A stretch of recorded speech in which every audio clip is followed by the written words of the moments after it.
गुरुदैवताय गणाध्यक्षाय धीमहि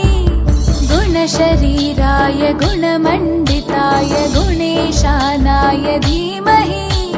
गुणातीताय गुणाधीशाय गुणप्रविष्टाय धीमहि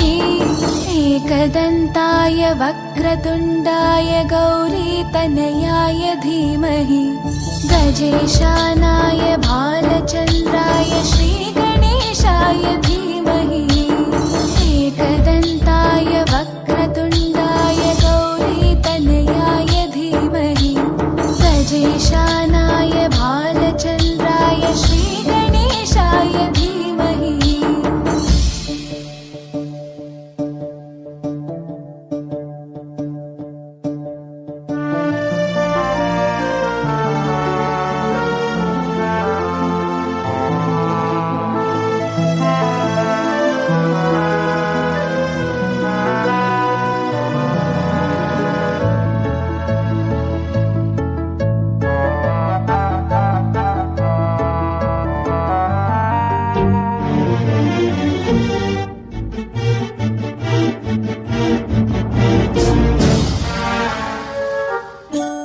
गानचतुराय गानप्राणाय गानान्तरात्मने गानोत्सुकाय गानमत्ताय गानोत्सुकमनसे गुरुपूजिताय गुरुदैवताय गुरुकुलस्थायिने गुरुविक्रमाय गुह्यप्रवराय गुरवे गुणगुरवे गुरुदैत्यकलक्षेत्रे गुरुधर्मसताराध्याय गुरुपुत्रपरित्रात्रे गुरुपाखण्डखण्डकाय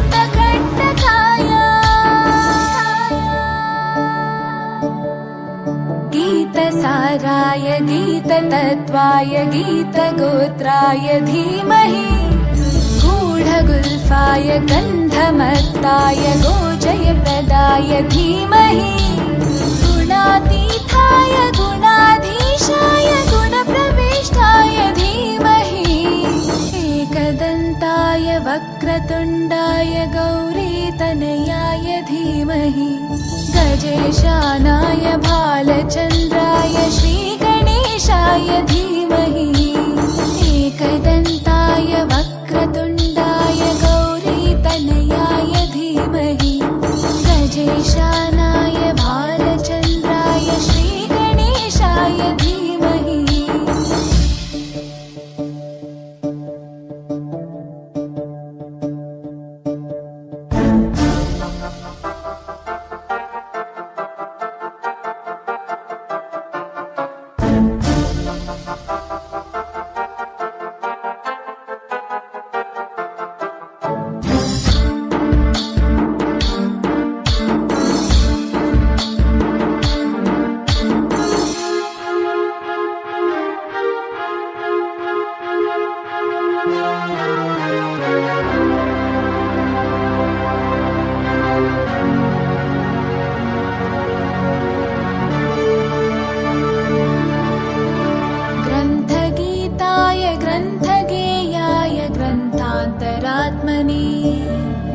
गीतलीनाय गीताश्रयाय गीतवाद्यपटवे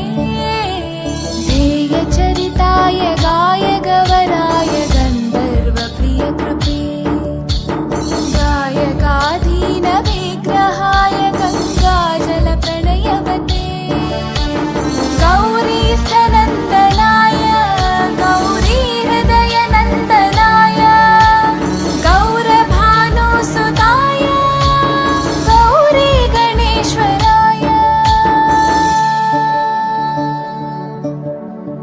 गौरीप्रणयाय गौरीप्रवणाय गौरभावाय धीमहि गोसहस्राय गोवर्धनाय गोपगोपाय धीमहि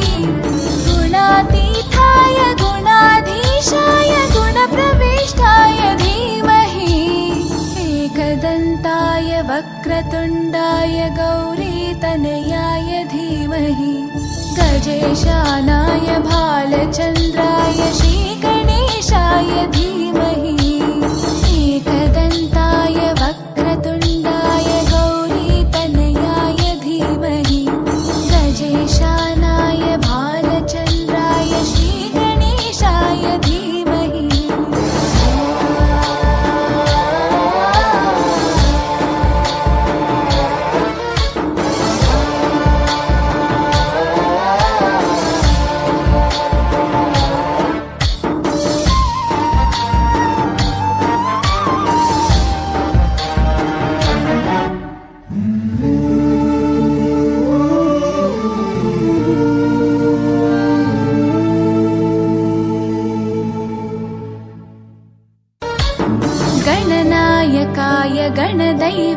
वक्रतुण्डाय गणाध्यक्षाय धीमहि